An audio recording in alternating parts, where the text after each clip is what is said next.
my Daniel.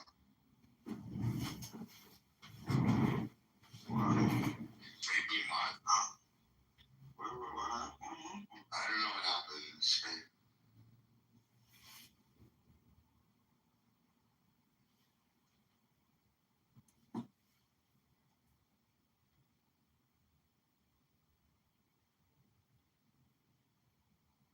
Sam, what happened to Josh?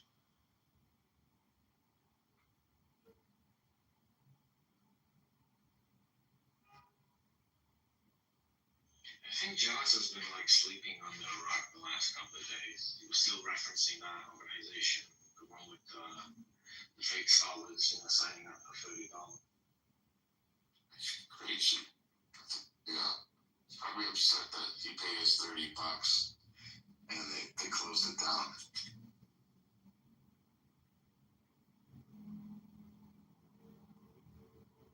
Okay, so I found it.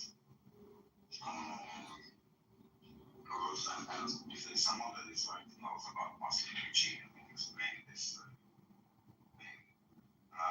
So it says, Allah related, the messenger of Allah sent for me. So we set out until I reached such and such a place. And he, hold on, let's flip it. And he traced the line for me and told me, stay between the two edges of this. Do not go outside of it. If you go outside of it, it's over for you. Abdullah said, and so I stayed there. Then the messenger of Allah went off a stone's throw away or a little further. Then he, the narrator, mentioned a group of male members who looked like Zoot people as a hen, said Allah willing, with no clothes on, but I did not see their genitals, tall and scrawny. And they came and started to ride the messenger of Allah. And the Prophet Allah began to recite to them, and they started to move closer and lean around me and get in my way, and I became intensely terrified of them. So I sat down, and when the morning light broke, they began to go away. Then the messenger of Allah came back exhausted and in pain, or practically in pain, from how they had ridden him. He said, indeed, I am exhausted. Then the messenger of Allah put his head in my lap, and the scrawny ones came with tall white garments on, but the messenger of Allah had fallen asleep, and I became more intensely terrified of them than I was the first time.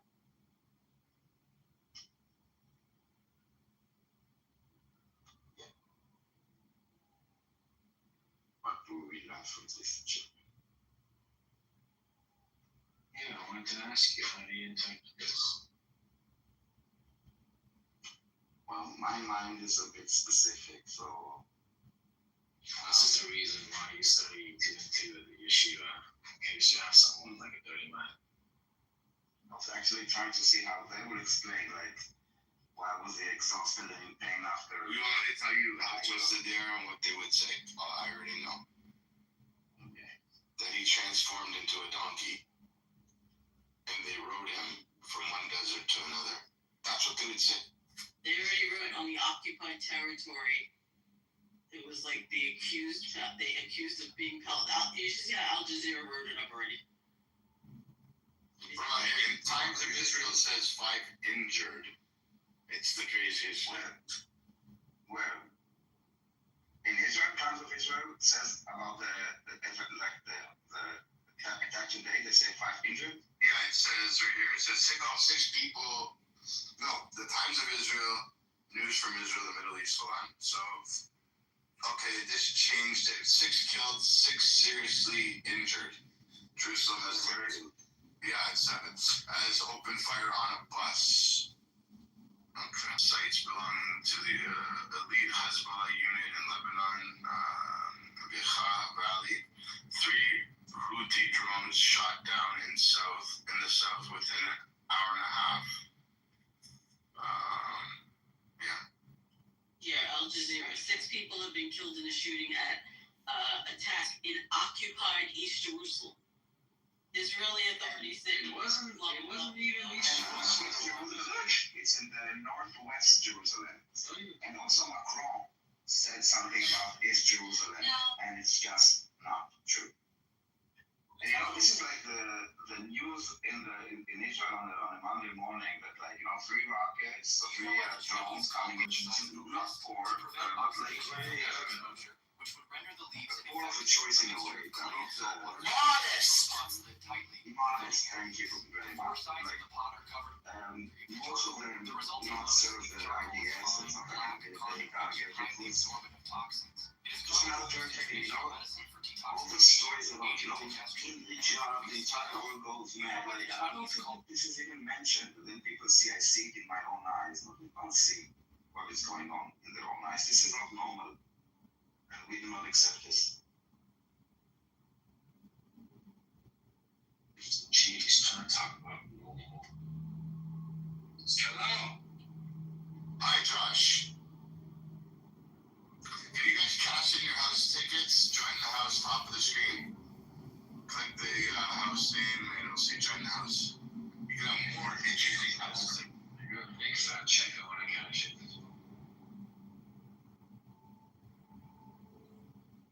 Send it to me. I'll take it. Josh, what do you say about the shooting that took place in Jerusalem that killed 7 Israelis? Terrible. I just don't know why anyone would do that. What's going on? Is something going on over there in that region? Yeah, there's a lot of like indoctrination to hate, and there's encouragement of like those. You know what? My mistake. I didn't introduce Josh properly. Hi, this is Josh. He goes by his PTR. It's Josh Sirota. Josh supports Hamas. Jewish name. That's a Jewish name. No, Sirota is not actually. Yeah, I understand they support Hamas because Sirota is actually an Italian name. I think what you're trying to say, like in the undertone, is basically that there is some kind of justification for this terror attack in his mind. So obviously he supports this resistance. No resistance. And they're not. He says they're also not terrorists.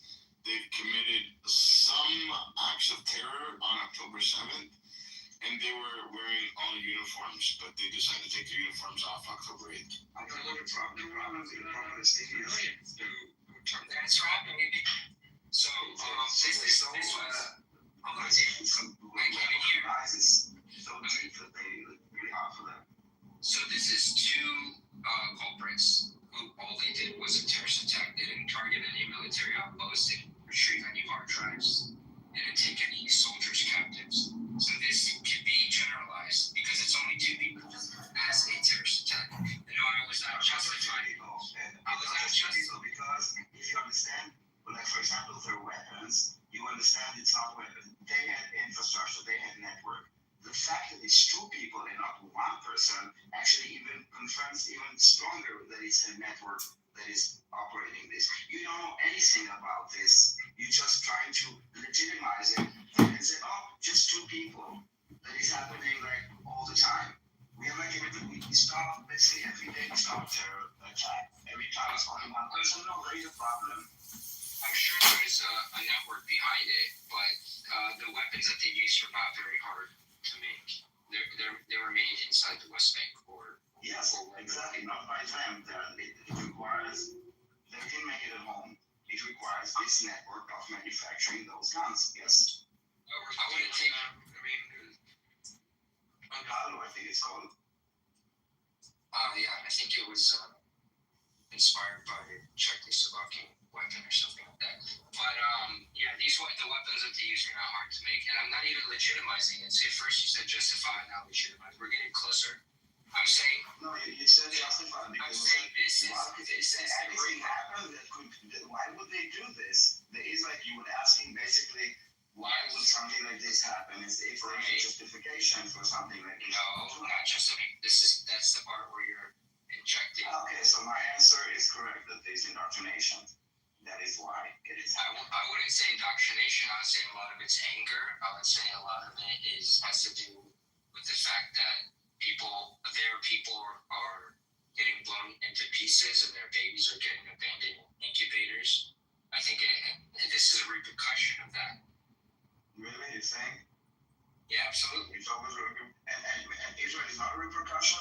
Israel is like always at fault, and the Palestinians are always repercussions, so they have to go and slaughter innocent Jews on the street because it makes a lot of difference. The fact is that this terror attack, like any other terror attack, just makes life shittier for the Palestinians. For you to then come and say that they're oppressed. They're oppressed for, not oppressed, they are being blocked for a reason. There is a checkpoints for a reason. There is a blockade for a reason. And you see the reason. You just don't see it as, you see it as a legitimate thing, so it's not a problem. For us, it is a problem. So you need to understand that we call the shots there, and not your opinion, and not your narrative, but facts on the ground. And facts on the ground that it is a terror attack, and it's not acceptable, but it is acceptable in some societies. Even people like you in the West are justifying it, finding reason instead of calling it out. So we have to do it alone, despite the fact that the opinion is against it. No, I'm saying it's a little bit of both of what you're saying. I'm saying that it's wrong, but it's also a repercussion of what's been going on. And then you say, well, we can go in circles back and forth about, well, this is why there's a blockade, and they did this because of blockade, but there's a blockade because it happened. And it goes all the way back, and this is how we start arguing about 40-day or 18, like 19. No, don't forget. Because the Palestinian identity and ideology started like in the mid-60s, like this creation of this political ideology of Palestinians. I mean, if there was no war in 67, where would be the Palestinians? You know what? Let me ask you this. If we had lost the war of 48, there would be Jordan, and there would be Egypt. There would be no Palestinian. There would be no Palestine. And Palestinians were created in 1967 when they said, okay, this part is Jordan, this part is not. You are Palestinians, you are Jordanian, you are Egyptian, and that's it. No, because you created that. Geographically, the landmass between the Jordan River and the sea has always been referred to as Palestine. Actually, no. It was always referred to as Syria. And like during the Ottoman Empire, they didn't know what Palestine is. This was called Syria. And when the British mandate took the mandate, they brought the name back Palestine, and it was including Transjordan, not just the land that we're on. Also Jordan. Look at the map of the British mandate of Palestine. You will see that its entire map is including Jordan. And before that, it was South Syria. Wait, you know what trans means, Josh? Trans? The overlap between the territories is for them to decide what the Arabs wanted to do, but I will say that the nationalist idea and identity of Palestine and Arabs in Palestine existed before the British mandate. They also wanted to rule Palestine. Allow me to finish. And the Palestinian, not they had their own flag. It's the same one they have now, but it had a cross and a crescent. They helped the British fight the Ottoman. It's the Arab League's flag. It's not their flag. It's the same flag as Jordan. It's the flag that I moved this stuff. Yes, good. Look at the Jordanian flag. This flag. With a star. Yeah, okay, you can't say the Kuwaiti flag is the same as the UAE flag just because they're similar and they use the same colors. The Palestinian flag. Seems like exactly like the Jordanian flag. And I understand it wasn't the official flag, and neither was the Zionist one with the gold star. I'm saying that they had a sense of identity, so much so that they helped the British fight the Ottomans. Can you be more specific? Actually, they were insulted, if you would call the Palestinians, because they saw themselves as Arabs. And you will see by the last scenario. What are you gonna do about it? Kick me from the room like a little girl? Little baby boy. Oh, I don't care. Go ahead. I've been doing this 5 years. They ain't stopped me yet. But you can see by the last name say exactly where they come from. We've seen this debate before. You're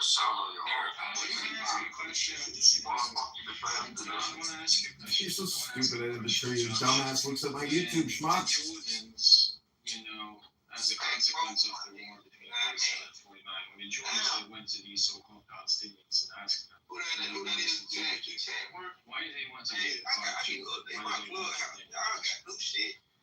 They say y'all need to get paid. Why did they say we want that one stay?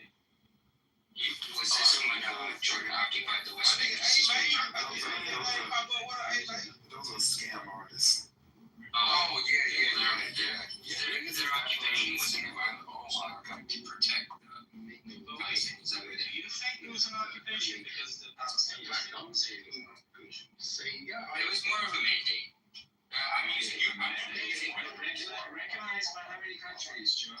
It was not allocated to them. It was allocated to the Arab. Put the fries in after I cooked the chicken. The chicken was already cooked. I just like it extra crispy, so that's why I put it in.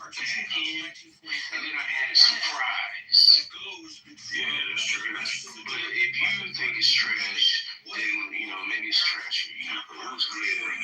I appreciate it. I asked you to. But I think in general occupies that land. They win it in a war. Okay, so they won that. It's not like they said, we want to be a part of Jordan. No, they won it in a war. So it becomes occupation. Okay, so That's the dimension. what was the original question? It wasn't It's given. related with the basic So the question was, the dimension. when they were asked, they were literally asked by the Jordanians, what do you want us to do to you in this territory? Why didn't they say we want our state, we want our Palestinian state?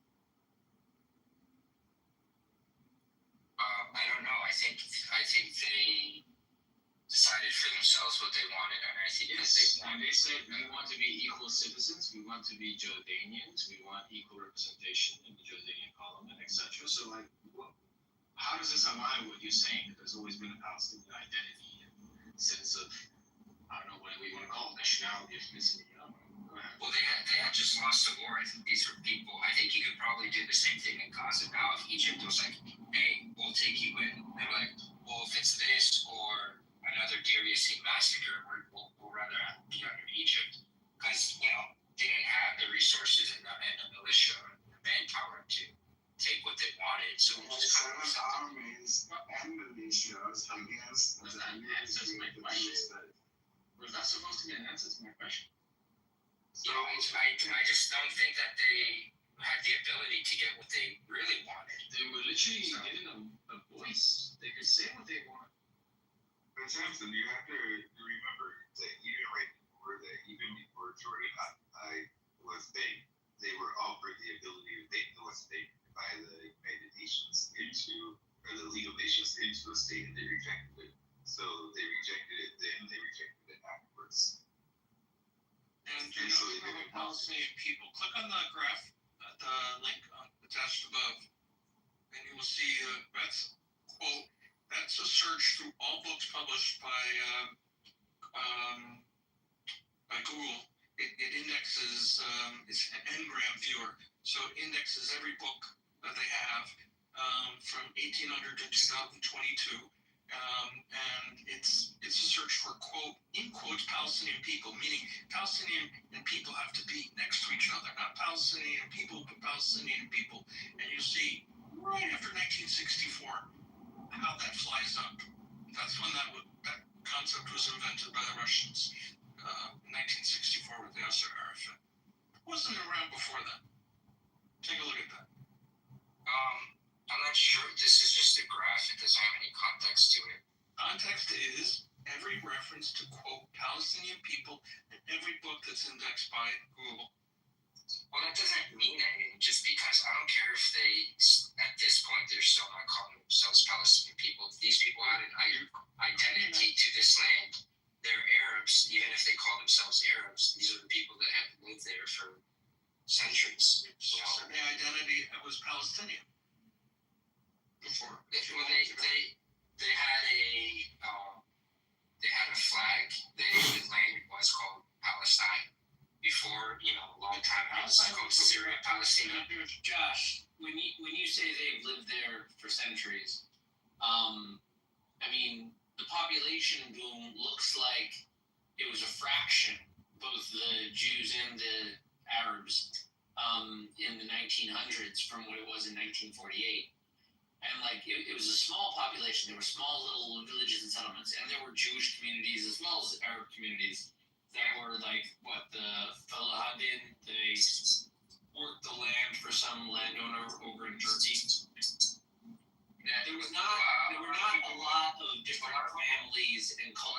civilizations and temples and churches and roads and cops and there was no infrastructure. It was nothing. That's not true. That's not true. Yeah, before 1900. I have a book that has a lot of pictures of agriculture, culture. What's the book called? I have to see. It's like Palestine and something, but it's like leading up to it's like everything before 1948. That's post 1900. I'm talking about the period before 1900. No, well, before that, I mean, it was the Ottoman Empire for a long time. I think even a lot of It was occupied during the Crusades. That's a few hundred years earlier. Yeah. Oh, way before. I'm saying you have to realize that like this region is just like populating the remains of the ancient Jewish state. It's like, should we use it? Should we not use it? Should we let the Jews in? Shouldn't we? Which the Caliph did bring in a lot of Jews back in. Yeah, and the Jews entered into the age of nationalism where they no longer asked permission to live in their homeland. And also, A lot of them converted to Islam and Christianity. yeah, that's probably Yeah, forcibly, Mahmoud Abbas, the head of the PA. Yeah, I don't like them. Yeah, his family was from Safad in English, Safad. In January 1st, 1837, there was an earthquake. The local Arab population blamed the Jews and forced them to convert or whatever you want. His family is part of that. Are you talking about the looting of Safad? What? The looting, looting of Safad? No, that was something else entirely. It was an earthquake in 1837. I believe it was 1837. Oh, okay. Well, why are you guys causing earthquakes? Oh, no, we caused the earthquakes. I'm kidding. Look, Don't make those jokes, man. I'm calling you Morgan. You're in for a trip. What I'm trying to say is not a question of like population swelling, which happened on both sides to tip the scales. I was saying infrastructure development and really more like self-sufficiency, sovereignty, modern statehood. The Jews of Israel, together with foreign Jews that were not in Israel, decided that they were going to make their own Jewish decisions in their Jewish homeland. A perfectly reasonable choice most every nation state makes. What does that mean, a Jewish homeland? Like, are we talking about which borders? The ancient kingdom of Israel? Over the Judeans? Or just like practically what we can get. Ideally, you want the full Messianic diplomacy. I think it's weird.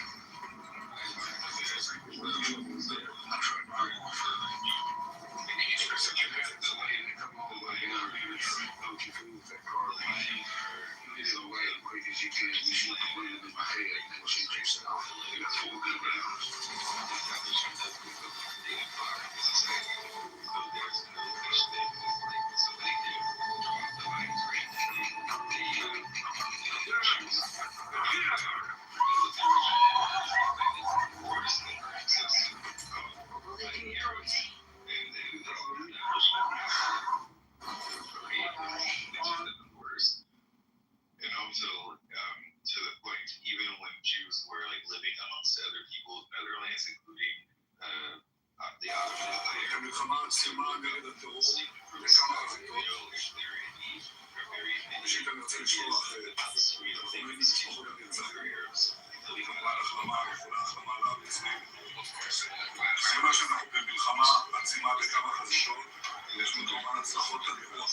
General Arab You don't think that Arabs saw themselves different from the Turks?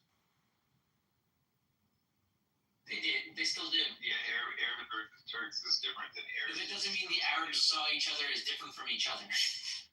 Well, I would say that's a good thing, but That's why they all joined together in an Arab League. I'm just saying that there's no Palestinian state that was trying to be preserved by the Arab compatriots of the Palestinians. The Arabs wanted to join as an Arab alternative to the existing state of Israel. Don't worry, these current people the inside. They tend to have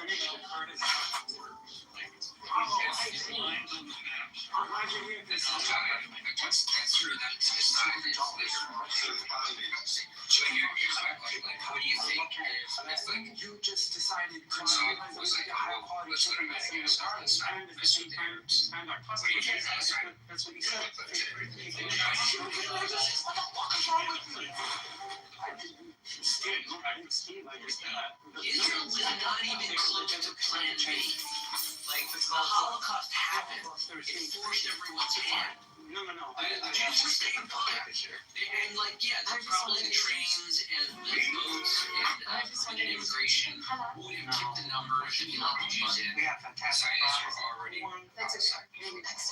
Yes, and it was already an alternative plan for multiple alternative plans to deal with the dying Jews in Eastern Europe. Zionism was the plan that survived the destruction from the Holocaust. I regret not working out my hairline before. Zionism was the plan. Zionism was before the Holocaust. That's why I'm saying Zionism was the plan to deal with the Jews of Europe that survived the destruction of the Jews of Europe. Yeah, from the pogroms prior. Yes, from the earlier problems that the Jews of Europe were facing. But it wasn't just that thing said. You have to remember also that there were several forms of Sephardic Zionism. Yes. Already the Yemenites that were moving in. The religious community was consulted and they discussed, like, I mean, Zionism is a movement and it comprised the entirety of the Jewish nation. Like, you can't just, like, place it as one thing. But I'm saying the starting impetus that drew the attention, that grew Zionism when Herzl wrote of it, it was because of the concern of the death of the Jews in Europe and like a tangible investment that the Jews could do to secure against it. And there were alternative proposals. There were Jewish communities in America. And there were alternative proposals like go to Uganda because it was democratic. They were exploring their options. But like, yeah, Jewish homeland in the ancestral old cities of Jewish places, aside from like the essential like constitutional claim of Judaism for certain like named cities such as Shechem, Hebron, Jerusalem, not named in the 5 books, Shechem, or what's it called, Tzfat, a later settled Jewish and continually occupied Jewish city. Right? Meaning they were building a nation off of the history of the Jews to deal with the problem that the Jews found themselves stateless throughout all of Europe. And the problem of statelessness was not resolved quick enough for the Jewish state to be a solution. Often they did population prior to 1990 was about 5%. And I know I'm aware that a lot of Jews didn't even want to go to be in the desert.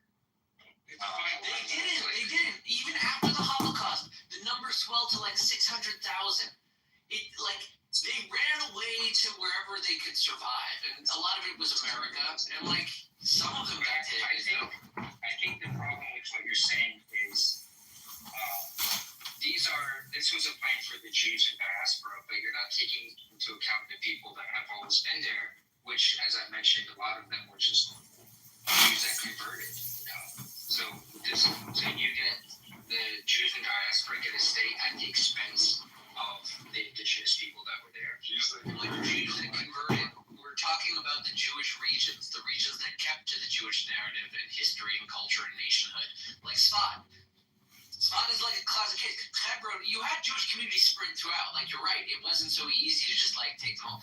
And like land swaps, moving the people would have been like the logical, obvious choice to make a continuous Jewish community. But alternatively, you could just like live nicely together and have the Jews of Hebron not massacred.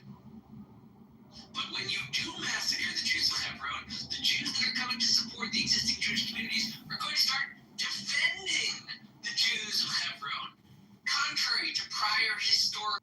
A terrible, tragic massacre, just like there are, skirmishes happening on both sides. Which one? And I'm not saying it's a justification, but it's not like they just decided to do it out of pure anti-Semitism.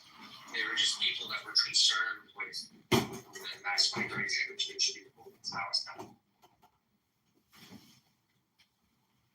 We're probably going to see something like that in America pretty soon, or probably in some places in Europe. What are we going to see? People starting to kill immigrants. But you know that the Arabs that you talk about as like indigenous, you're missing the point that many of them, at least like in documentation that I can show you if you want articles written back then, about how they're like hundreds of thousands of them come to the land in order to have better life, in order to work, because the Zionists were there, because the British were there. As I told you, you can see by their last name where they came. You present them as if they are like the indigenous people that did not immigrate there. They immigrated also there. Well, yeah, So why are they indigenous and we, that is our ancestral homeland, we're not indigenous? Between 1932 and 1947, at least 500,000 Arabs migrated to Palestine because of opportunities created by Jewish towns. This is a fact. This is documented. At least 500,000. so They came from Egypt, Syria, etc. You can tell by their names. They migrated there. They were Arabs. They didn't identify as Palestinians. This is a creation of the 60s. So they were, I mean, yes, people immigrated there for job opportunities even before Zionism from the Ottoman Empire. No, But no. of course. So when there were migrants, there was no major settlement. The Ottomans did not do any major settlement in the territory. Their main agenda, honestly, was that they blocked Jews from buying land, but there's no major accomplishments that they did. They didn't build a university. And so to say that they were always migrating there for job opportunities to be so blasé, I'm talking about 500,000 in a 15-year period. And that didn't happen under the Ottomans.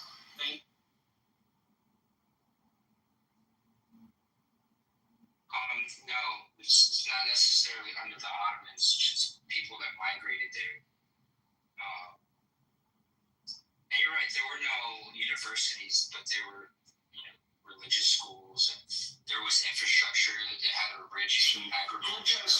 Blowing off his main point. It really feels like you're missing it. His main point is that there was tremendous migration. Yes, so the migration was rule.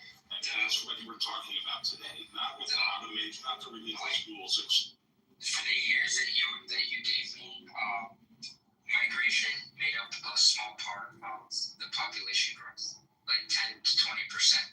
And I read about this. I don't know where you're getting 500,000 from. The population of Palestine itself, in the year of like 1910, was like 650,000, I think. I'm But most of the population. 1910 is post-Zionism. From 1932 to 1947, 500,000 Arabs migrated there. I'll try and find a link for it. We don't have to go back to 1910. Focus on the exact years that I took. No, I was just throwing out a year to give you what the population was. Right. I know, but that's not relevant to this point. I guess you're not connecting the dots here. I'm saying that the migration, even in the time frame that you were giving me, migration made up a small part. Like that's certainly not a majority of the population from 1910 and made up 600,000. And I told you that a number that's 90% of that, or 95% of that, migrated in a 15-year period. And you're saying, what? That I'm not connecting it? Hold on, I got two. Hey, dudes.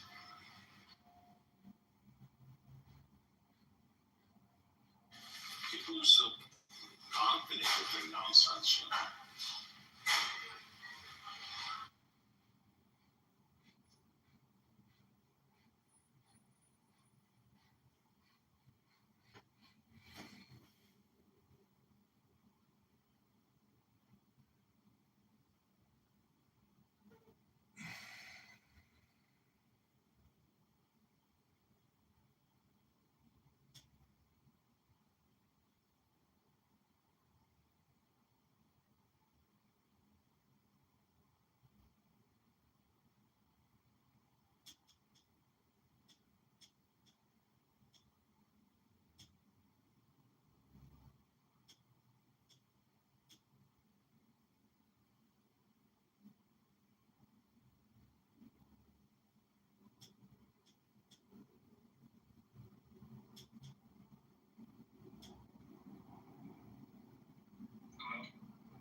Is there anybody?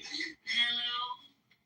Hello, it's me. Is it you? Hello. Right, Randy? I thought about you for a long, long time.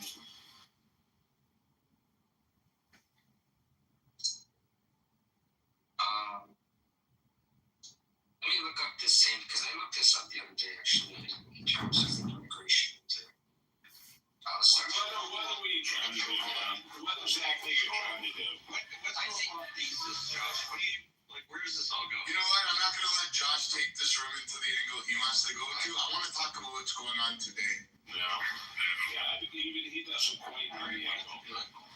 But Harry wanted to talk about this is also Harry's room. I want to talk about what's going on It's today. a dark day. You guys always want to go back to 85 years. Let's talk about today. Today's a very dark day.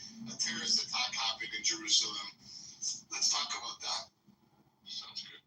It's got to be immediately denounced by all leaders. There can be no tolerance. This is the tragedy of October 7th, is that the head of the UN, instead of immediately denouncing it, said, oh, it didn't happen, it didn't start yesterday. There has to be a clear consensus. The terror, I mean, imagine if the Pope stood up and said that terror is wrong. I don't know, I'm a dreamer, but I feel that if everybody denounced it, these people would be ostracized. Instead they're tolerated. No, I think you're onto something. I think the more and more people that realize and speak up about that this is wrong and what's going on, instead of shitbirds like fucking Josh to come here and say, well, I wonder why it happened. Being condescending, a little passive aggressive bitch. Why did a terrorist attack happen today, Josh? Enlighten us. It starts with the hate education in the UNRWA schools. Hate education is the assembly line for terror. And the whole world has looked away as UNRWA books teach kids in the West Bank, Judea, Samaria, in Gaza, that the Jews stole the land. This is in the UNRWA books. This is why we like terror. And until they deal with this, I don't know. I mean, the only way. So transhumanism has to change your identity as like a person. I don't know what else is for the solution. But I think the two things are both part of the agenda. It's not an agenda. It's not something. I'm just curious. This is not a big room with people to project to. It's just one-on-one, essentially. It happened in northwest Jerusalem. And I think that by him calling it's Jerusalem, by the way, it happened in Jerusalem. Doing But something. I think that Let me give my it's definition of Jerusalem. It's transhumanism. kind of like, I don't know if it's a chicken. Go ahead and look it up before I What do you think? Transhumanism, Michael, is Just wrong. the moving forward of human beings in a technological future into which we incorporate the technology, into which we It actually would have happened in East Jerusalem. It's a techno-futurist.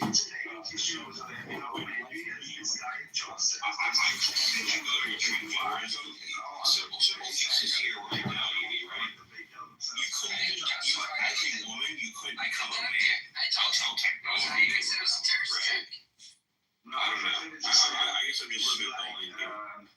Why could anything that is happening that will make them want to do something like this? Yes, Passive aggressive Don't gaslight, dude. This might work on you. I'll see through you. That's not a justification. I made my point. I don't think you know what the word just used. No, I'm just saying you can't be so Technology. It's humans merging with technology. self-aware. It's like if you're not like trying to be fancy or pretend like you're smarter than you are, that's what it means. But if you're trying to be Reaction to hearing of such a some of the barbaric key areas that explore Michael or trying to mind uploading. not participate in mourning, not to share, not to say that he's wrong, not to then get more details. No. First of all, it's related to victims by finding some Everything is technologically advanced nowadays. you like something is wrong with your morals. And I do know that we don't share the same point of view about morals and morals. But this is something that you should look at yourself, that this is the first thing that you have to come to. Horrific attack that 6 people. Harari is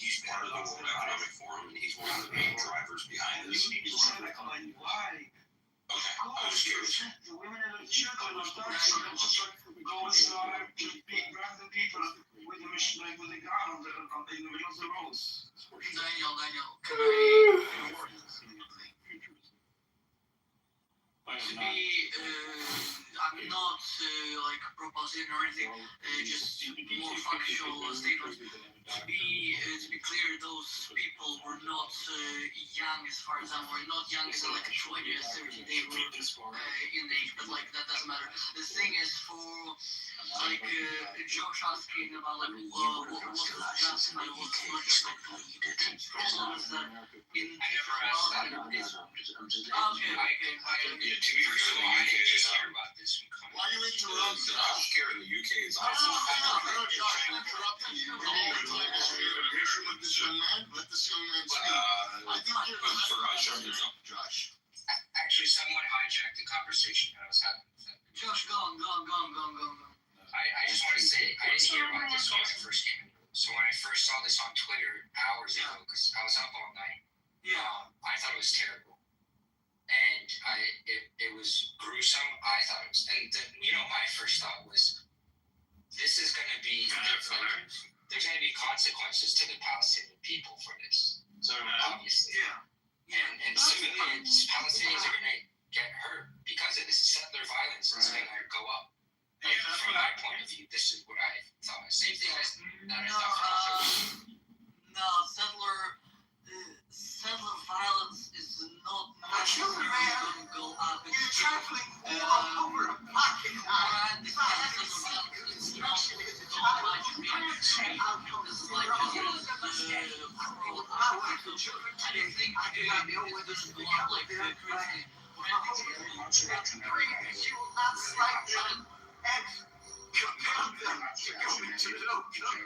of course, settler violence. Settler violence. Of course, I killed the wrong man. I went to my I'm wrong. Okay, yeah. Gonna kill the man next to you. I know more about it, baby. I seen it out there in that crowd. Necessarily settler violence. I think it's going to be something else. I think it's going to be more of a military approach to Ramallah and to this area, and political approach to the PA. I killed the man. Are you not sure? Not if you're a process server.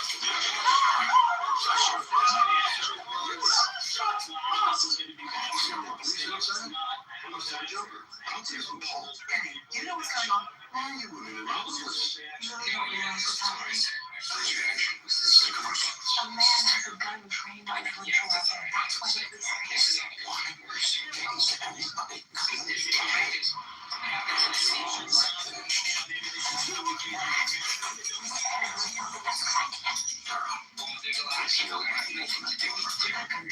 everybody killed.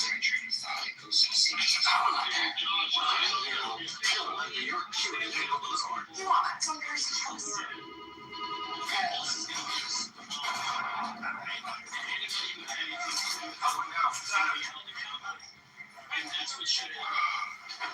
why should this happen? You're not sure. Trying to do the process. Some sort of. background sounds surprised. How do you know that the families know that they're terrorists? I tell you why. First of all, the families get compensated by the PA, okay, for the child being in jail. So in order to kind of block this financial aid, there is another financial loss, which is the house. Second one is to make those people understand that if they do something, their families would pay the price if they live there. If not, you need to move out. Why wouldn't And Israel? Maybe this is a bit half off topic, but there was this Palestinian terrorist that came on 7th October and he called his parents. Remember this? Mom, Dad, I killed 10 Jews with my own hands. I have the blood on the hands. Mom, and both the parents are like so excited, like you can hear the mom and the dad, they're passing the phone. Oh, great, like my son. Oh, we're so proud. How beautiful, how beautiful. I killed 10 people with my own hand, 10 Jews, not people. and Jews. You need to understand that there is a problem here of indoctrination. You living in the West cannot project, and I get it. You project how society is in any place, and you say, no, okay, everybody is the same. No, it's not the same. It's not the same, and you need to, in order to change it, people like you should acknowledge it, because otherwise you're not helping them, because this is not helping them, kind of adding to their delusion. The fact is that they need help. They need to get rid of their leaders, be re-indoctrinated back to society. That everything that they're teaching them is wrong, and try to understand our society. I think more importantly, it's scary as fuck that this guy lives in Western civilization with this ideology. This is scary. I hope you never have kids, Josh. And then I want you to read my PTR, and I'll read it out loud. And I think this goes to you. Is there something wrong with the war you ordered? Have you tried releasing the hostages and surrendering? Then that won't happen. You won't be able to say this is going to be horrible for them. This is crazy that you live in a Western country with this ideology. It's actually, you should be exposed. You should be reported. Wait, hold on. Josh, can I ask? What is that some kind of threat? I should be exposed and reported. What is that? That's not a threat, no. It's a promise that I wish that's what happens to you. Josh, just so I understand, what is your ideology? What is your position? I'm pro-Palestinian. I'm pro-Palestinian resistance. You can think that You're pro-Palestinian. No, you're pro-Hamas, he said earlier. Hold on. You're pro-Palestinian. As Israel's army forced the residents of Gaza City to evacuate, Palestinians bid farewell to their homes, hoping that they could one day return. Do Jews deserve a state and individual rights? Oh, hold on. You believe in Palestinians deserve a state? yes. They have Jordan. No, you have the waterfront property. What about all the Palestinians that were there before? Okay, what about the Iraqi Jews out of countries? Do they deserve a legal background? That's a terrible thing to happen. They shouldn't be. There should be oversight, like international oversight, peacekeepers for these types of things. Or, I don't know. If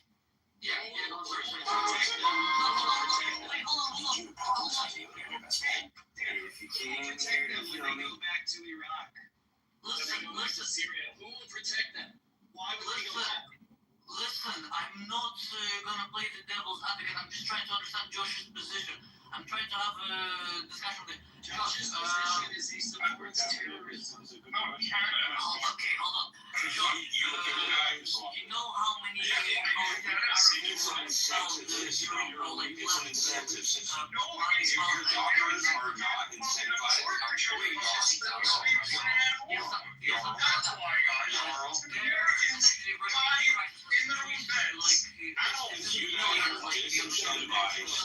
your doctors are not incentivized to move people through, so you could have beds that are vacant. West Bank, Gaza, and Israel. What's the method that I'm refusing to? We already agreed to your I'll be back. Realistically or ideologically? What's the method that I didn't agree to? You can answer whichever way I'll probably you can answer. Right, no, I agree to that metric. The way It's important to note and to state that there is no other population in the world that has a refugee status that passes from generation to generation. Only the Palestinians. It's important, and it's very important to point out that there's no other status that has been given to any other population in the world that refugee status passes from generation to generation.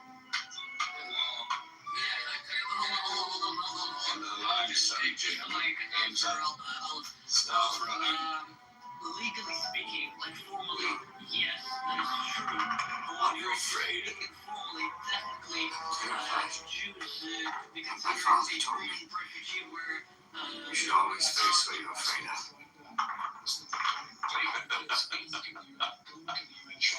He's mad. Finally acting like a man. What are you off with? I'm just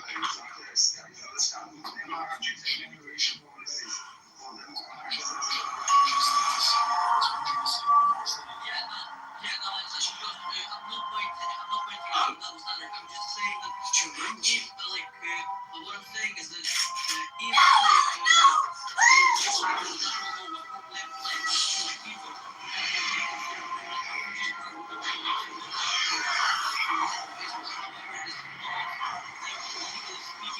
Alf is correct. About the return of the formulated refugees. Pragmatically, I don't really care. So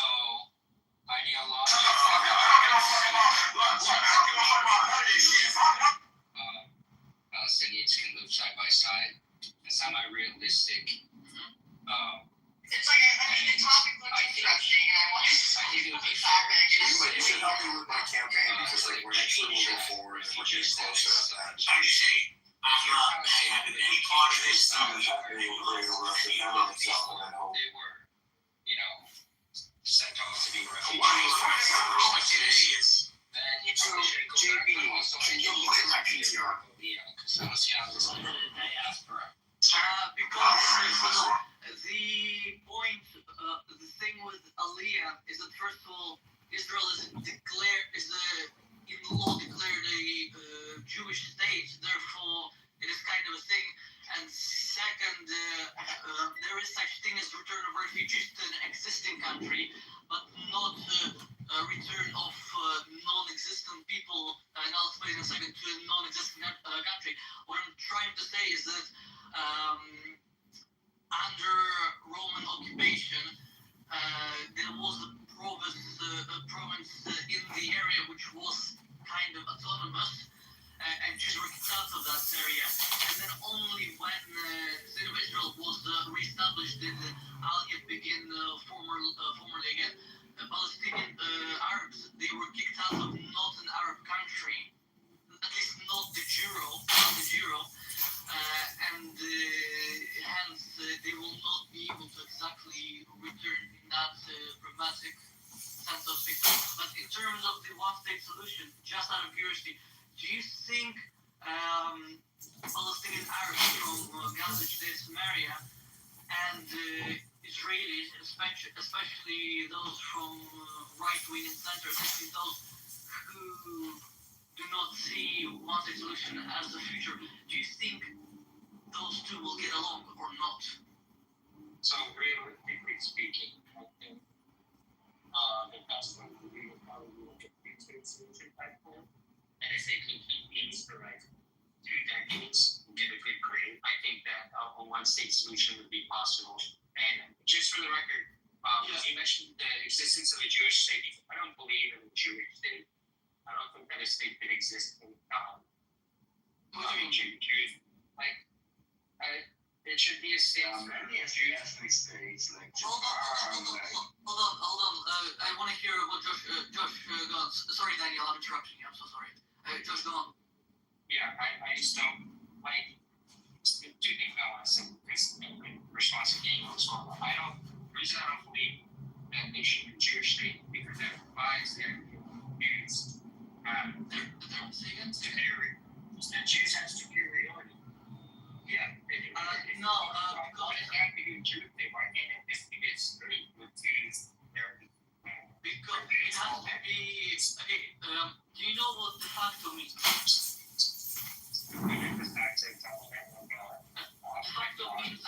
facto means on the ground.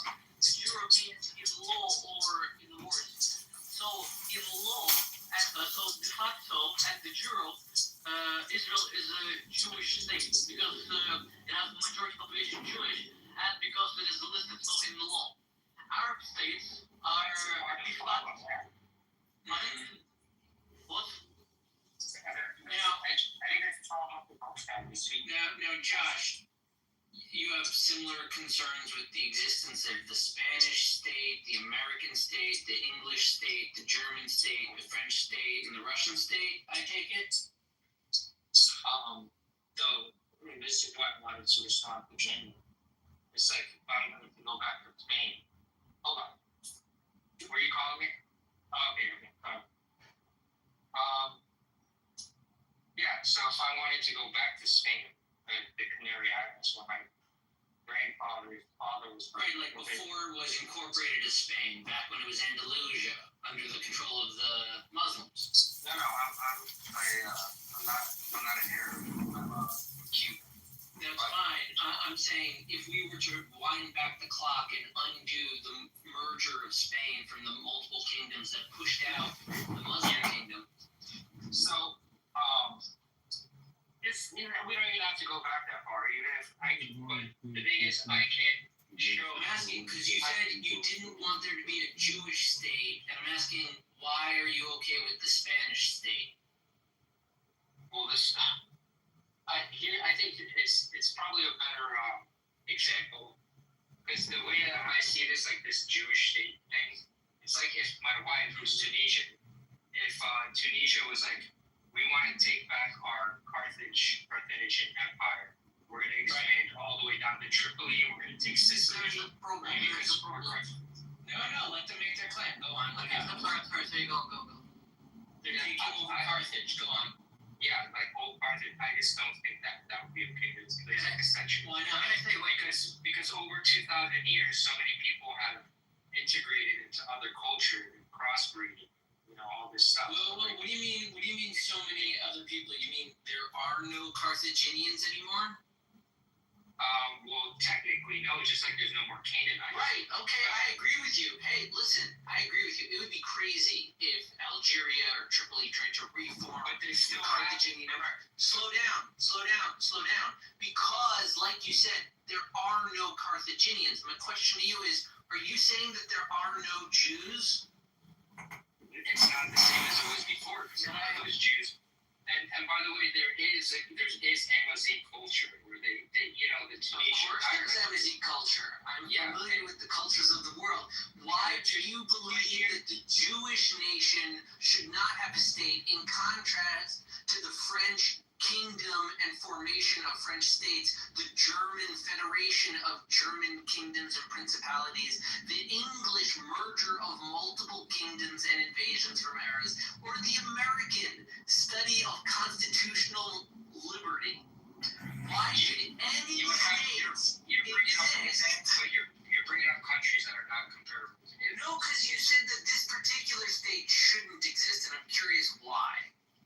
Well, the only thing that you have that ties you back to Israel, which was an ancient kingdom, would be our constitution?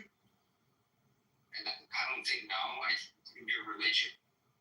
Would that be under an unchanging, legally binding document? That sounds like a constitution from like a legal perspective. The religion? If it's in a document, it's a constitution.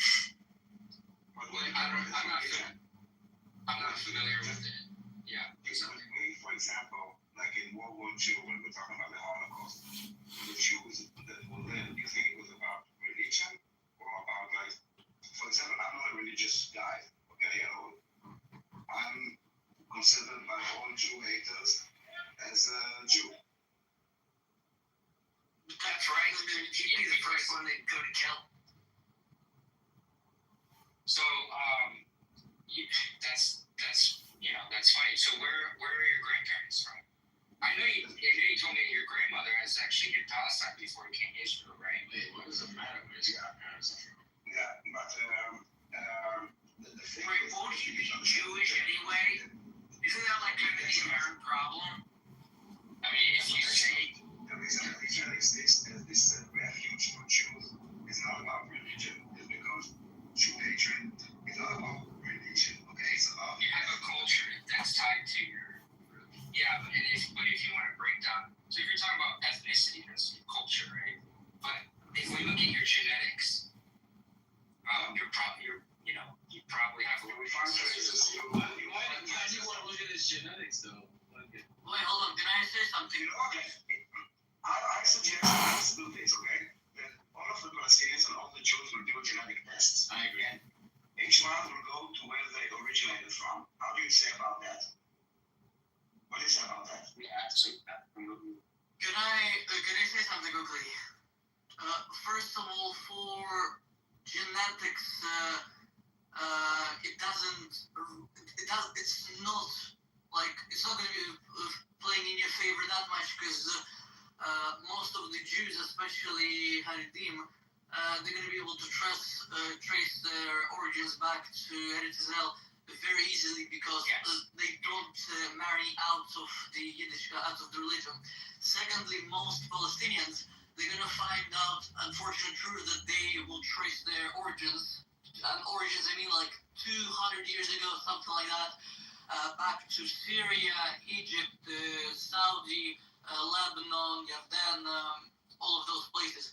To the other point, I sent away for this when I was 12. The top 100 hits of 1968. You're bowled over by it. Am I supposed to know? No, I'm just saying. I still have it. Why? Aren't you glad? Now I can tell you what the top 100 hits of 1968 are. Where do you live? Right, see? Now you're glad I saved it. Number 1, Hey Jude. 2, Young Girl by Gary Puckett. Very inappropriate today. Absolutely. And just the fact that she's in his mind, and his love for her is way out of line. Not good. Number 3, People Gotta Be Free. The Risks. I love the Risks. That song also was a giant, right? You know how big that was. I love it. My favorite band at that time was the Young Risks. This is rock. No drummer. Drumming on that song? No drummer. Let's try it in a rhythm on that. A guitar. The guitar was a percussive instrument. There was a Lloyd Howe engineered. I know what type of stuff is.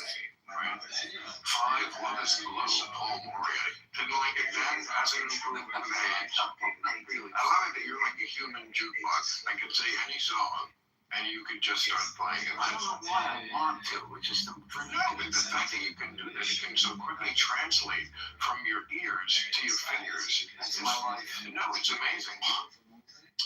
MacArthur Park. Jimmy Willis. He's a friend of mine. Isn't that a great song? It's a great song. The lyrics, fun a lot. Someone left the cake out. Well, I've been listening to it forever. You're right. And never really. Comics made jokes about that. It's just a cake. Got really creeped with it. It just, because the people who know the lyric is somebody left the cake out in the rain.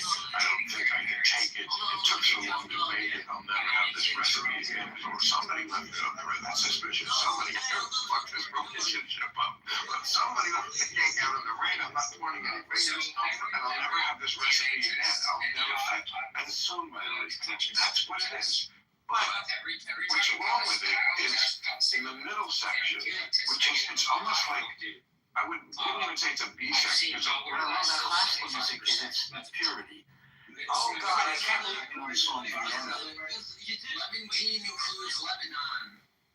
Yeah, that's what I was gonna say. Levant is a very, like, it's more than just Israel. It's going to be south of Syria. It's going to be south of Lebanon. It's going to be Jordan. It's going to be Sinai. Obviously, these people don't call themselves Palestinians for no reason. They have family that has built it. No, they call themselves Palestinians because they try to fake a nationality. I wanted to, Josh, the other point, you were talking about Tunisians basically taking taking back something of other nations or something. Yeah, Tripoli, Sicily. Yeah. Do you know why that is not a good analogy? Because the Carthaginians are extinct, but they technically are. No. That's not what I'm going to say. What I'm going to say is that because essentially there was never an independent state, province, or anything like that in Palestine. Even under caliphate, there was no separate state or province. The maximum that was there was Arab Jerusalem, and later on it was the building of Ramallah. But that was about it. So when early Zionists came in, they did not take over an existing country. That was not the case. And so like there was nothing. They were just taking over a bunch of land from Ottoman Empire, and that's it. Yeah, but they're okay. So when there's lots of caliphate First, I just want to answer your question. they Ask me what's they my left. They ideal only state. kicked out like all the Byzantine leaders. They left the local farmers alone. So it's not like this land was completely cleansed and there was no one there and it was just Arabs from the Arabian Peninsula. Oh, like they were police. I'm sure the property values skyrocketed. Oh, it did. In the first caliphate, so that's the first social welfare system. Because It doesn't sound like the property values are doing well. I don't know what it's pertaining to, but I mean, it was a holy site for Muslims for a long time. What Obviously, they're not.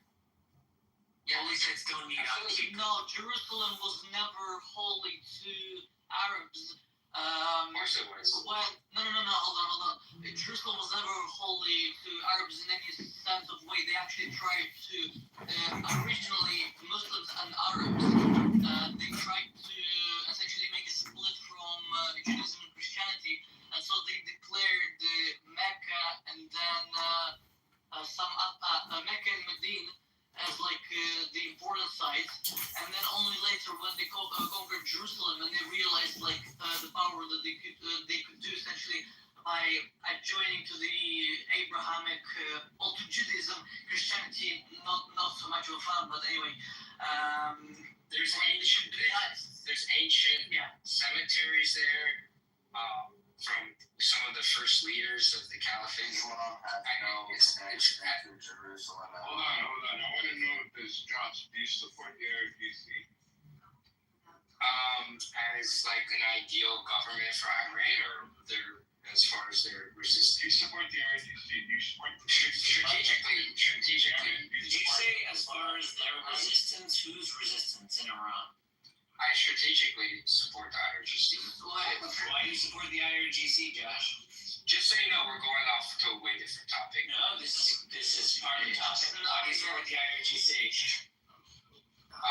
Because they're fighting Israel and they're bombing Israel's airports. So he supports anything that has to do with the destruction of Israel, that you noted, and this is why you should be reported on. That's why it's a creation of I'm trying to understand what you support. military. Military, I don't know what you The Yemen is not a military effort. No, Iran. They give.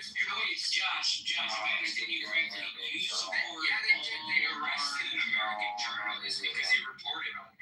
Yeah, they. Okay, so what's you support all military actions taken against the state of Israel, is what you're saying. Yeah, absolutely. Yeah. Okay, Josh, can I ask you, wait, hold on. Josh, can I ask you this question? You talked about one-state solution, how Arabs and Jews would live together, or like a two-state solution where Arabs and Jews would live together, and yet you condone Arabs, not even Persians, Arabs, Muslims attacking a Jewish state from like 2,000 miles or something. I don't know the distance if somebody. And yet you still think that two-state solution or even one-state solution is feasible. How exactly do you hold those? We have to get there. Civilians, by the way, having these civilians. Okay, hold on. No, just go on. IRGC targeted mostly. I can show you one picture of a friend's house that I was physically there with my feet on the ground. I can show you a picture. Second of all, the Weizmann Institution for Cancer is not a military place. It's where we bring innovation to the world in terms of cancer research. Those rockets were all civilians, by the way. We know who died. We see the videos where. Yeah, of course, accidents happen. I'm shooting bullets. A whole block of apartment buildings is not military targets, by the way. Joe, can you answer the question that I had, please? If you have CIA headquarters embedded. CIA headquarters. All right. Oh my God, this guy's Dan really the Mossad headquarters is. Yeah, where did they just put Mossad on the top of the building and say this is where the Mossad building is? No, but you hit them. How would Iran know where the You can Mossad? say these same How would things. Iran know where the Mossad buildings are? Like As if militants are just the like people who live in Israel don't even know where the Mossad buildings are. Well, the IRGC. How? By the way, there is a. How would the IRGC know? Wait, hold on. There's a very recent article. How would the IRGC know? No, hurry. They have intelligence. How? Hurry. No, I know how IRGC knows. No, hold on, man. Hold on. It's okay. Take a breath. It's okay. Hold on. How would they know? How would they know? What intelligence do they have? Surveillance. I don't know. Surveillance. What kind of surveillance do they have? Drones. Hezbollah. Drones. Do you think they're flying drones over Israeli airspace? Well, Hezbollah was. Hezbollah was? Hezbollah posted videos. Hezbollah posted videos. How is it in the north? Yeah, but that's just so you. That's not where the IRGC rockets were raising. Well, IRGC hit the Haifa gas port. Okay, and that's a military installation. Of course, where do you think that? Oh yeah, of course. Yeah, Actually, You guys are targeted, bro. economy, and it did a lot of damage. It's good. Hurry. Just so you know, the Israeli stock market yesterday crossed like all-time high. Yeah, it's all fake. And it's been going up for the last 2 years. Hold on. It's all manipulated. It's fake. Hurry. It's 2 years. It's 2 years. It's not. You cannot fake it. It's actually trust of investment. To be very clear. Oil refining. Dan. Sorry. Just let me add something here as well. First of all, Daniel is 100% correct. The Israeli economy is not crashed or tanked at all. In fact, the opposite. The Israeli economy is actually on a rebound that hasn't been seen for years. The amount of business that Israel is doing, in fact, it's really funny because a lot of the business that Israel is doing actually just now are with countries that are saying they want to ban Israel and they want to, business has been done since the start of this war, incredibly. And according to this is factual as well. The stock exchange, as Daniel just said, is at an all-time high. The shekel has reached an all-time high against all major currencies. The day 2 of the war against Iran, day 2, missiles are being fired at Israel and the shekel is skyrocketing. Why? Because Israel is actually a good place to invest money. Nvidia has invested an absolute fortune in Israel. They're building a plant to build chips in Israel, creating, I don't know how many, thousands and thousands of jobs in the country. Other investments coming into the country as well. Israeli high-tech is firing in all cylinders as well. Recently, a company was sold for, I don't know how many billions. So to say that the economy has crashed and tanked is nonsense. And I never said the economy. I said hitting the gas. That missile that landed that you talked about in Haifa on the gas facilities or whatever, it hit a small pipe. It caused. You cut out there. Yeah, I thought it was. Iran, the RGC that you support is this. Israel hit IRGC military targets all around Iran, including nuclear facilities that were being developed to create a nuclear bomb that threatened Israel's existence. Iran fired blind missiles into civilian areas in Tel Aviv and other areas. So you support. You support. Hold on, Dan.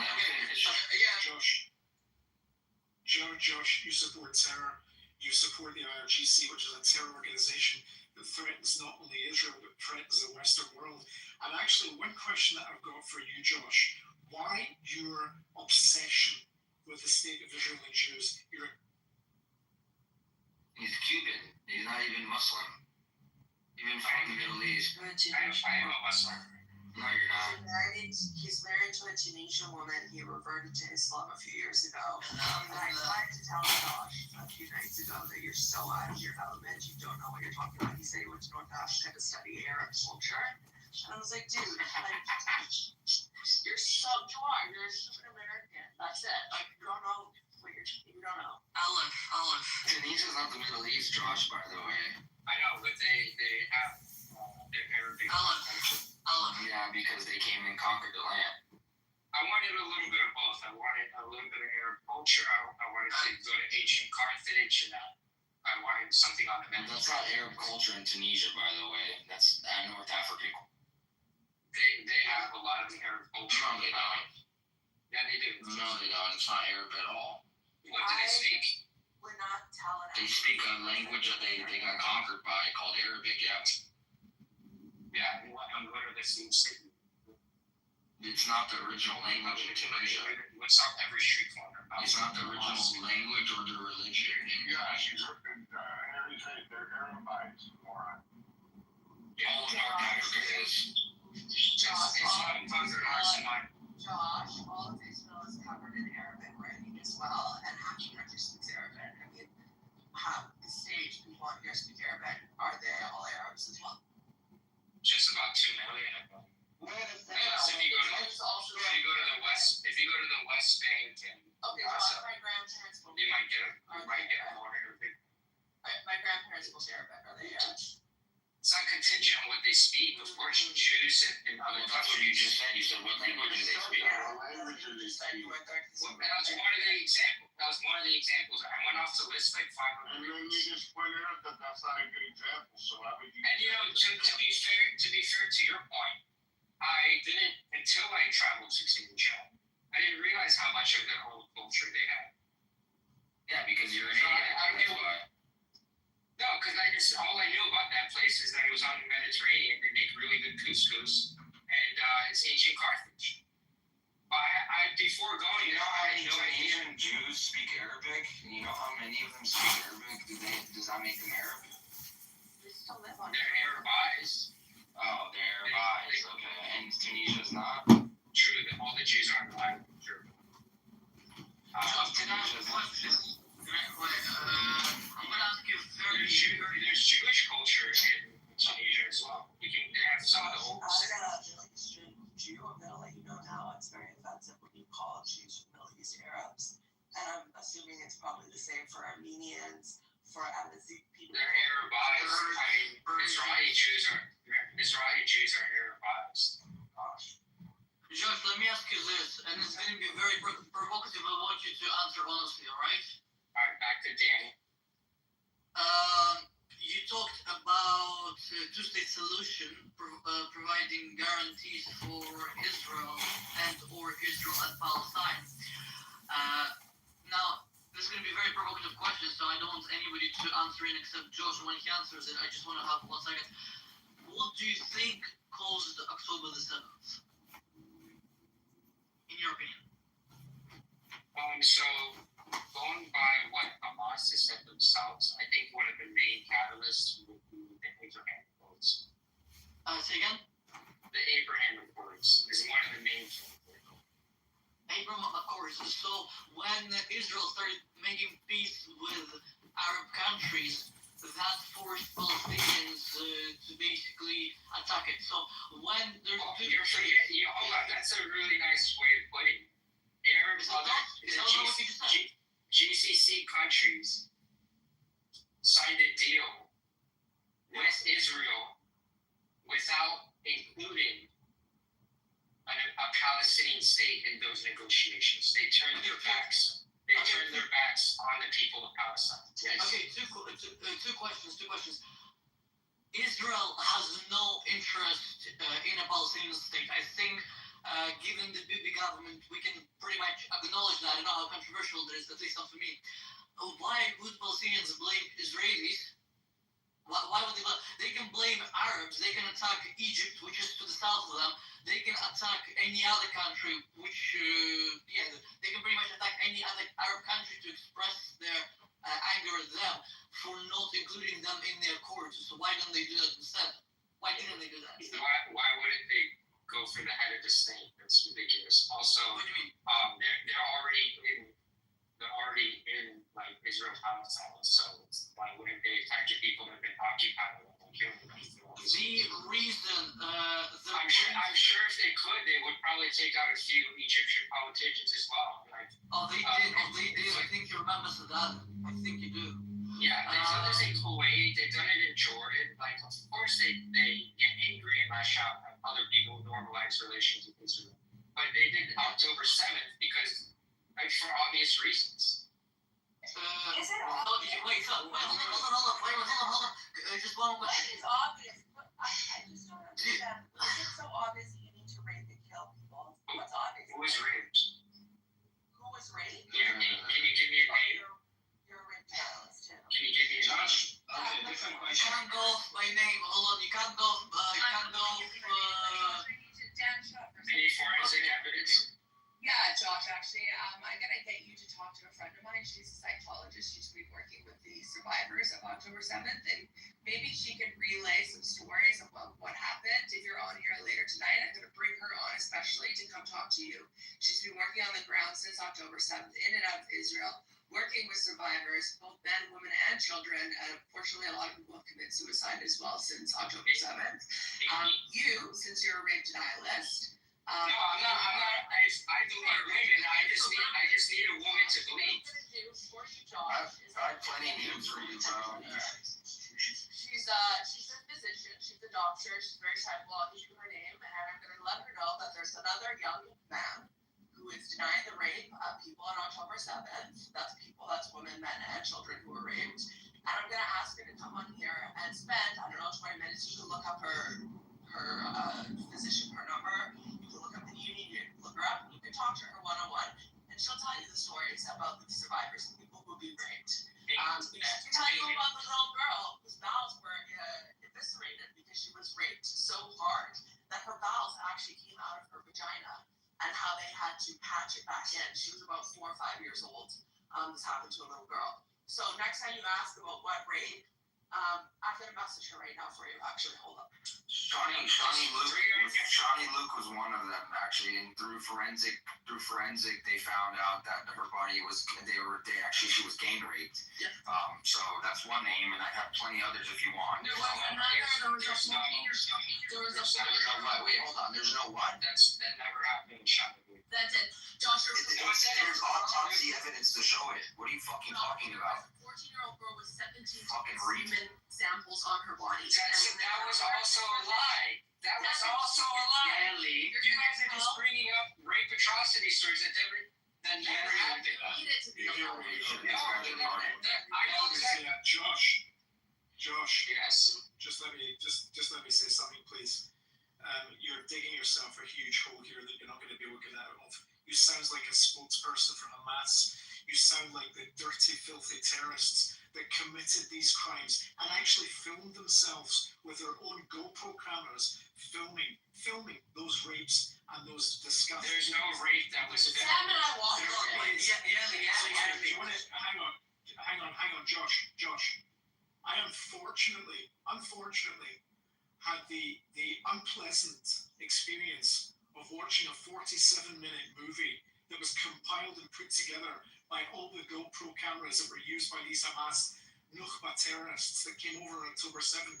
You are talking through a hole in your ass. You do not know what went on. You did not see it. And actually, you know what? You believe in the United Nations. They actually produced a report of this as well. There is very limited evidence. I'm sorry. You're again. You are just digging yourself a hole here. You are denying that October 7th. You're probably denying that October 7th happened. You will probably say next that hang on, Dad, don't interrupt me. You will probably also say as well that Israel used the Hannibal directive and killed their own people. They did. There you go. There's 13. You sound retarded. It's confirmed. No, it's not confirmed by anyone. Yeah, there's 13 confirmed by Israel themselves. It's There's video of a tank shooting into a kibbutz. There's testimonies. Testimonies by your own people. It's confirmed by your delusional belief of a terror organization that you think were justified in carrying out attacks on October 7th. I am not going to discuss anything further with you because you're a disgusting human being who is nothing but a terror. Can you know that was the women are the ugliest woman in North Africa. Everybody knows that. That's why she married you, and you didn't marry an American girl. Sorry, but Everyone knows my wife is Italian. I can guarantee you, she looks like a farmer. And she's brother. There's a reason why that Tunisian women are stateless, and your women don't even have stateless in North. I missed you, man. Where have you been? You stupid fuck. I love you. Yeah, I know you. You're my friend. We're friends. We were. Yeah, we are. Yeah, we are. Don't post it to your friend like you have master. We're friends.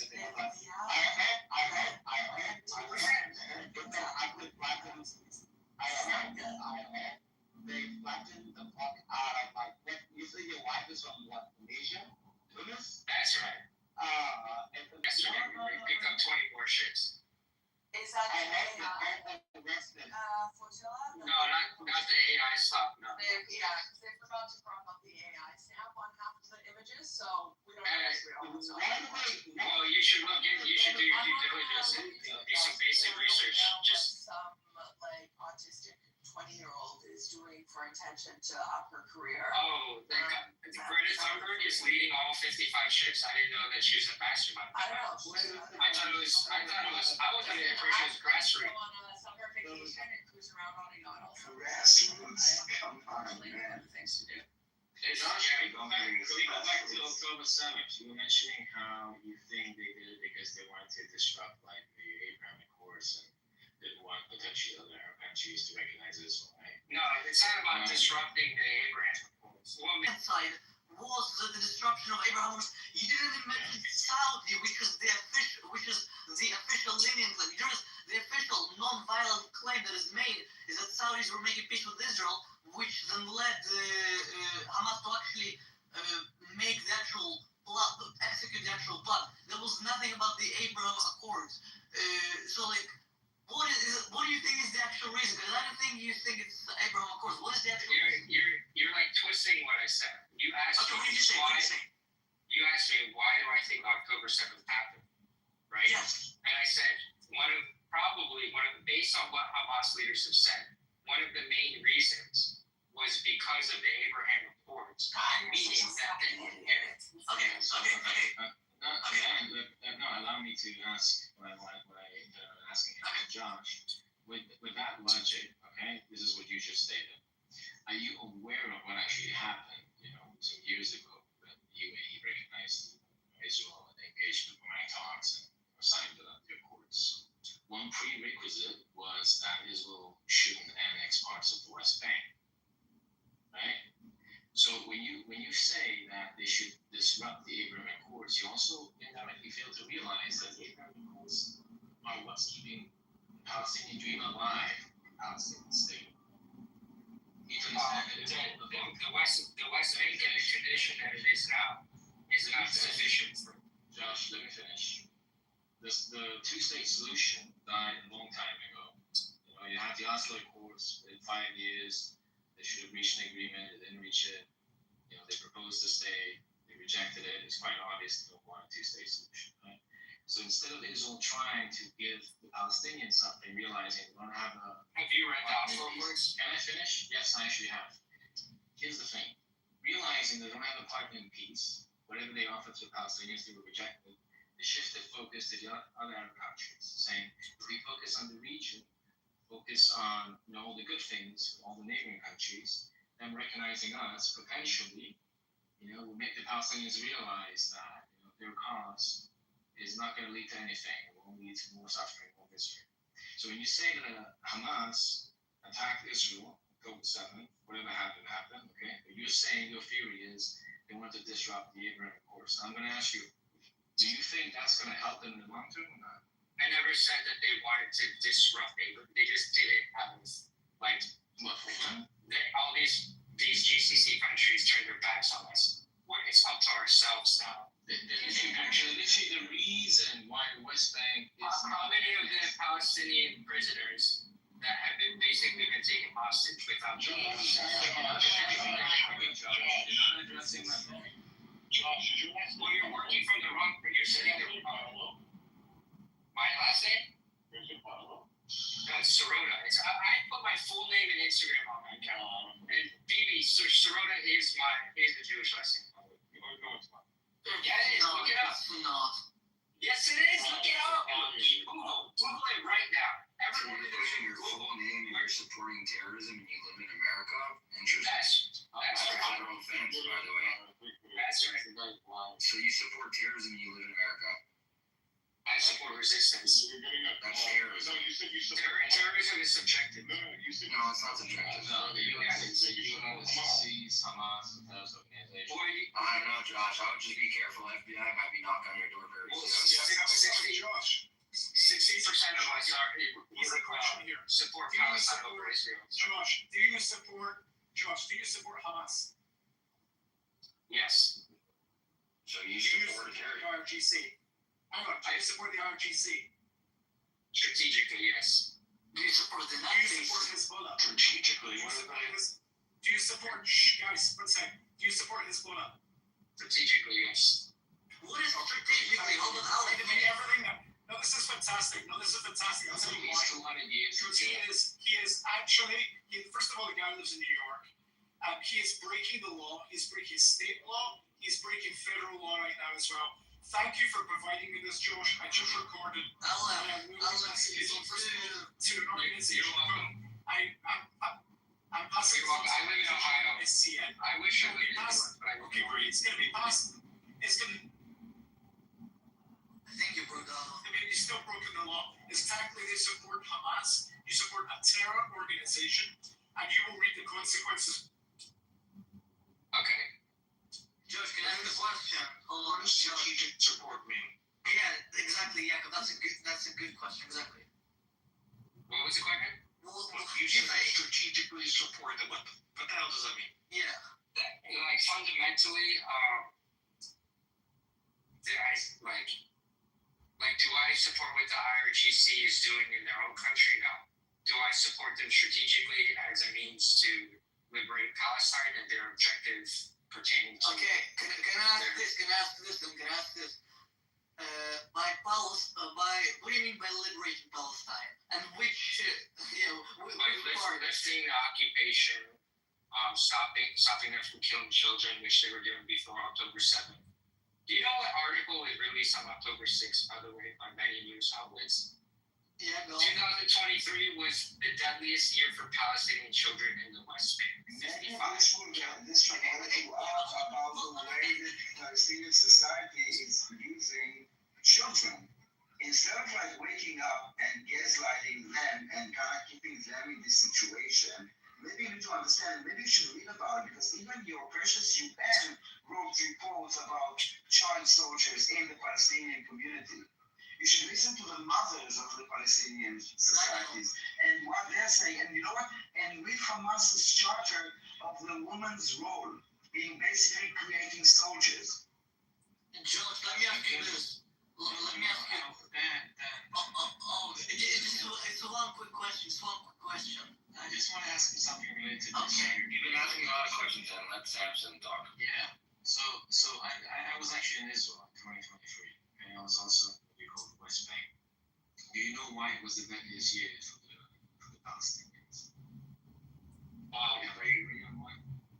Very good song because there are some kids that tried to stab soldiers and the soldiers couldn't handle the little kids, so they had to shoot them. So 2023, the months leading up to October 7th, were quite deadly. Many terrorist attacks, both in Israel, also in the West Bank.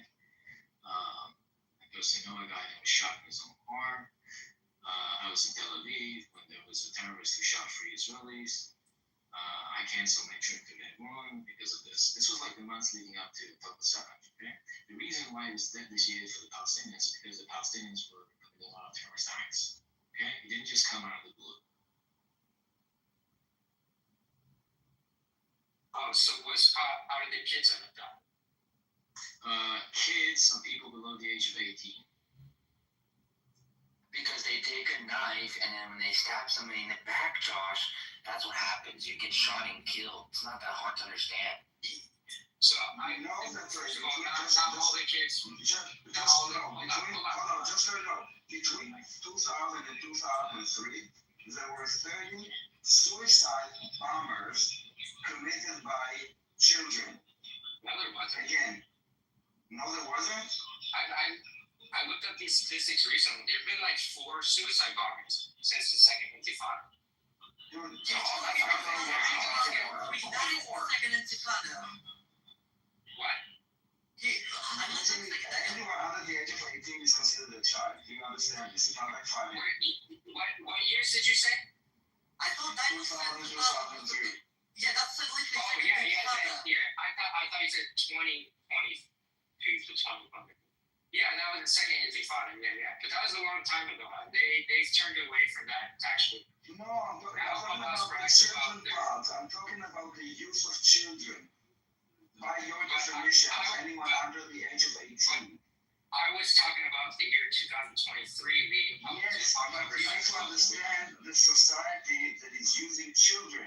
And the definition of a child, just mention like why are children dying? You went back 20 years from the article that I No, I'm talking about right now. Right now, when you say child, you mean anyone under the age of 18.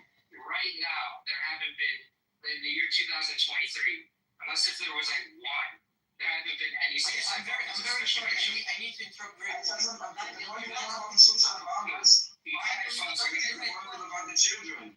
my headphones are going to die, so I think let Dan ask his last question. He's gonna run away. He's running away. I'll come back. I just need to put my AirPods back in the charge. Daniel, you're doing a good thing, but you're not asking the right question. You said that the reason for October 7th attack was the negotiations between Arab countries and Israel. One of the reasons. So what is the point of them fighting? What was the point of fighting the main objective? The main objective. I mean, all these things are catalysts for October 7th. But Hamas's main objective was to, similar to like in 2011. Remember, they took like one soldier. They were able to trade him for like over 1,000 Palestinians, including Yahya Sinwar. I think that was their objective this time, was to take hostages to reveal, which they offered on October 9th. They were like, you can have all the civilians, we'll keep all the military. You guys can bomb us, but there can't be any ground invasion. Like that was a proposal. Wait, let me ask you this. I would have accepted that deal if I were like, I don't see why you hostages failed. And they're not simply soldiers. No. They call any man a soldier, and they call any person that was like military service a soldier. No. They're in the good. They have one soldier right now, okay? Makan Anilis. Out of the 28, there's one soldier, okay? Makan Anilis that was taken from his tank. That's it. What are you talking about? And even if there was such an offer, of course we would not leave our hostages back there. Actually, it was also a hostage. And by the way, they are not prisoners of war. Because if you want to use the definition that will exonerate those terrorist organization, then if they are prisoners of war, first of all, there's a definition which they do not apply to, but then they have rights. They didn't even get a visit from the fucking Red Cross. What are you talking about calling them prisoners of war? They're hostages. And we saw exactly how they're treating them and how they're looking. So stop defending terrorism. You're a sick person. I'm listening to you, how you're calmly justifying terrorism, and you just align with anyone that will attack Jewish civilians. It's something really sick. And society has been plagued by sick people like you before, and it's not our first rodeo. But this time we have a country to defend ourselves against people like you that basically are happy when Jews die, that align themselves with anyone that would just target civilians and kill us, and then you try to come here with a moral high ground of women and children? Come on, dude. We see right through you. Nice tension. I would say you sound very hypocritical. So, I'm just happy that you're living in North America and you're about to be arrested shortly for the crimes you set up in front of that. I think you're retarded because it's not against the law to say. It's not against the law to say. You have. No, I'm not fucking. You're right. They're just gonna investigate into your whole life and see if you ever supported Hamas financially, and if you did, if you sent any kind of money to them at all, or any kind of terrorist organization, that's a federal offense, and you will go to federal prison for that. How do I send money to Hamas? Don't worry, there's ways people do it. And I'm sure you've sent or donated money to some kind of organization that says that they support the Palestinians. And if there's further investigation into it, they'll see that it's actually money going straight to Hamas. Yeah, but then you can't prove that I. Oh, yeah, they can prove it very easily. Josh, you said about You're the fucked. Palestinian cause, right? No, he said he supports Hamas in this room earlier today. It's saying the Palestinian cause is the destruction of Israel. Hamas is just a name. I mean, Hamas is just a name, guys. I mean, it's PIJ, it's Hamas, it's PFLP. I mean, look, even at the PLO logo, that logo, all of them is the entire land of Israel. The Palestinian cause is the destruction of Israel. So there's a big difference between someone that says that they are pro-Palestine and pro-Palestinians. If you cannot have Palestinian, it's either or. You cannot have both. Hamas's 2017 revised charter. It was not revised. No, exactly what it's doing because all the pro-Palestinians, let me do this. Okay? The pro-Palestinians cannot read. They let others do the thinking for them. If he had actually read the 2017, whitewashed, I don't know how you call it, Western ready version, you would see that they would accept the 67 border as strict, while keeping the armed struggle against the entire land of Israel that they see as occupied. So they just want to advance their forces. They don't want to accept a two-state solution. So go read and don't let others do the thinking for you. Judge, first of all, Daniel is right. They did use that chart, that bullshit document as a stepping stone. They clearly said that. But also, that was not a revised charter. That was merely a comment made by senior official. That was not even like a revised charter. That was just some second, just out of You can say that. It is what it is. Well, yeah, it is what it is. But he said that they will continue their struggle against the entire land of Israel. That they see the entire land is occupied, and this is the struggle. Look at all the Zionists, which is just like they did, finally replace all the Jews that they had in the 1888 struggle to the 2017, whatever it is, version, just replace Jews with Zionists. But basically, go read. It's not that long. Actually, it's a fascinating document. Don't let others tell you what's there. Out of curiosity, Josh, you support Palestinian. I've read it before. You support the Palestinian cause, whatever it stands for. I don't really care. Do you support what happened on October 7th? Of course he supports it. He says it's a resistance. That's what he said. Josh, do you support it? He said it already before. Okay, Josh, do you think October 7th has gotten Palestinians closer or further away from their goal? Actually closer, but I don't know if it was worth it. Well, more and more people are more sympathetic to Palestine than they are to Israel. So Palestinian causes can I look? Can I answer? Yeah, go on. Okay, so they have a representative seat at the UN. What's happening is they're winning the hybrid warfare. I don't know if it's worth what they're losing in the kinetic warfare because a lot of people have died. However, oh shit, these guys are retarded, my gosh. Yeah, they're winning the warfare online. That's more important than getting Gaza level to the ground. Yeah, that's more important. More countries. People use the Palestinians as a pawn, a political pawn, and that's all. He doesn't give a shit about the Palestinians. No. First of all, don't tell me to let him finish. This is my room. I can say whatever the fuck I want.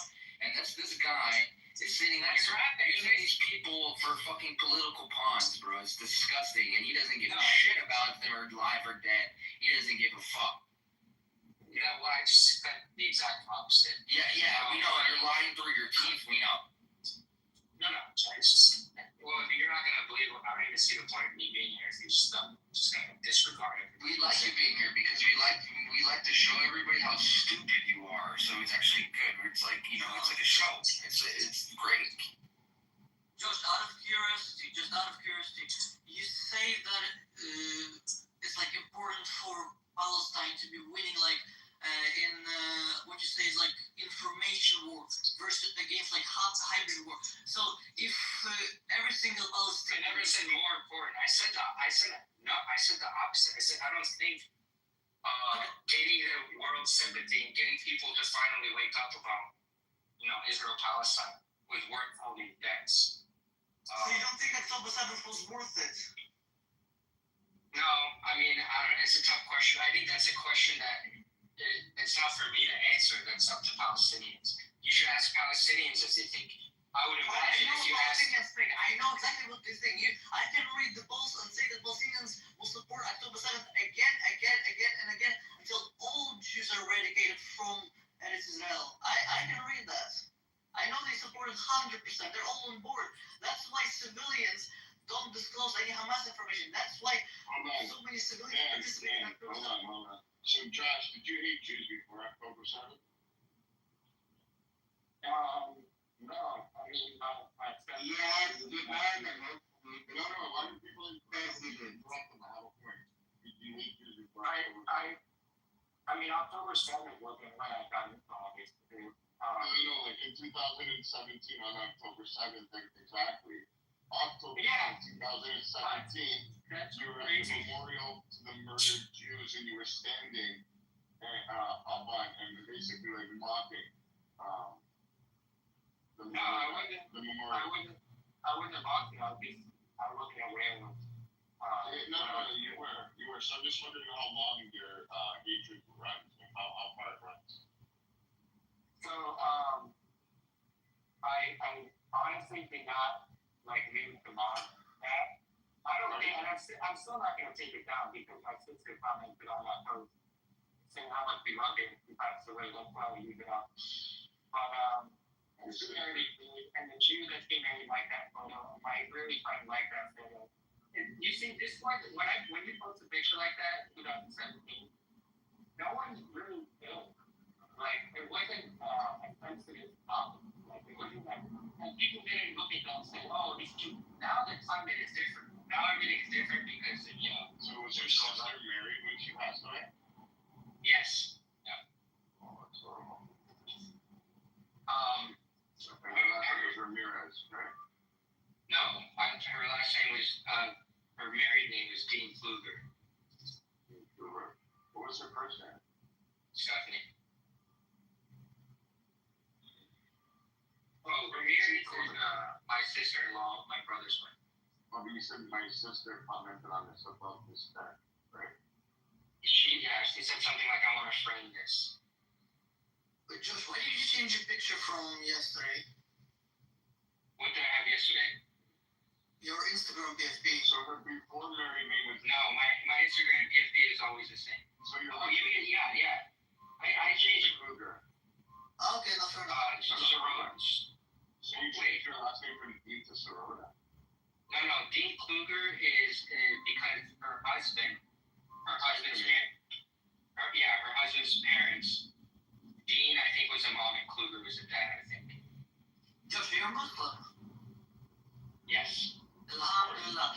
So, out of curiosity, you believe in Quran wholeheartedly, right? Yeah,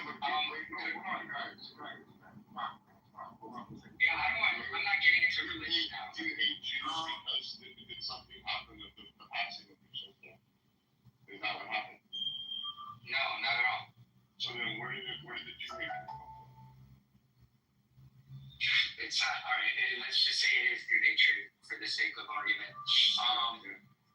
Sheikh Shada, 2021, is when I started learning about this stuff more intensely. But to be honest, I watched Schindler's List when I was 12 with my parents, and I asked my mom in the end when they're walking on the train tracks. I was like, "So where are they going now?"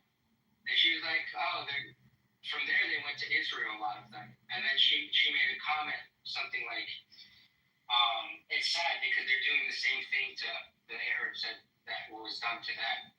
Which I understand it's not exactly the same, but you get what she was saying. I don't get what you're saying. Yeah, I don't get what she's saying at all. And my mom... Just verbal diarrhea, just... Sure. So, there's another story where my parents went to... You speak with such conviction, you know that? It's actually... This is indicative of your generation today as well. There's nothing about the region, know nothing about what's actually going on. Yet you seem to speak with such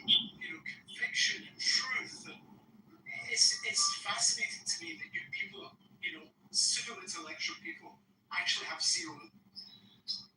Why did you convert, Josh? Well, I was. Like putting the star on the Christmas tree. Like why would you? What happened? Why did I convert to Islam? What is that? Are you asking why I changed my? Sorry. I don't know if you're asking why I converted to Islam. Like I said, I'm not going to open the can of worms of religion right now because I always know I don't know what religion. I'm just trying to get to the bottom of where your Jew hatred came from. You want to know my why you converted? Is it like you converted and then started hating Jews, or did you hate Jews and then that's why you converted? Like I'm trying to put like the whole picture together. It's very frustrating to me that somebody would have to, you do is openly admit that they support Hamas, that they support Hezbollah, that they support the IRGC. Well, I imagine you would have supported the Irgun if you were alive in the 30s. Yeah, except we're not talking about the 30s. We're talking about 25. Hold on, Yeah, I know. clear. Irgun attacked. Irgun, I'm pretty sure, did not have an explicit anti-Arab policy. I'm pretty sure they were very anti-British. So the only way you would qualify like them to IRGC or something is if IRGC explicitly attacks IDF, which they do not. Just so we're clear. And they're getting back to why you hate Jews, like Josh. Well, I told you, from a young age, my parents told me they went to Israel and they had a Mossad driver as their driver. And he pointed over and you'd say I'm an expert. Come on. Okay. Yeah, well, my dad, pretty well. Yeah. Yeah. And because my son is Jewish. And he is a really good friend who served in the IDF. So I imagine he got that connection. And I was like, but I didn't really get into Israel Palestine. I always knew that story. And then I got in more and learning more about Israel Palestine during Sheikh Jarrah. So your stepdad's Jewish.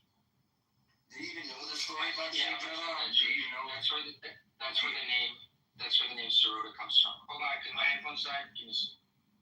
Guarantee that guy doesn't even know the story about Sheikh. Yeah, I know in his viewpoint, like Sheikh Jarrah was on the East or something. Retarded beyond belief. Yeah. Sheikh Jarrah, she wanted Sadiq. And honestly, I don't know why you guys are even engaging with it. Oh, I don't want to engage. I want to get It's okay. If everyone's an expert on Israel until you ask